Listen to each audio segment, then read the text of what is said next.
女人正被食人鱼疯狂攻击，她发疯了一样来回摇摆，然而这却让食人鱼更加的兴奋，呼叫亲朋好友过来品尝美味。很快，女人就被吃得面目全非，她也终于放弃了挣扎。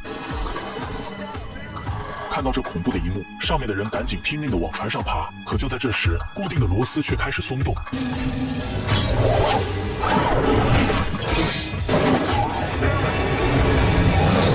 好在男人启动游艇把女人拉了上来，女人这才逃过一劫。然而他的傻儿子却把绳子绑在身上，想去救困在水里的女友。他把导演的尸体扔下去引开食人鱼，而自己则趁机钻进船舱，终于在这里找到了女友。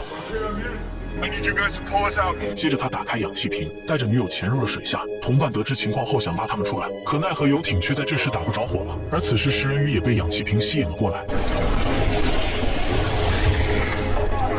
危急关头，男人成功启动了游艇，燃烧棒也成功点燃了氧气。下一秒，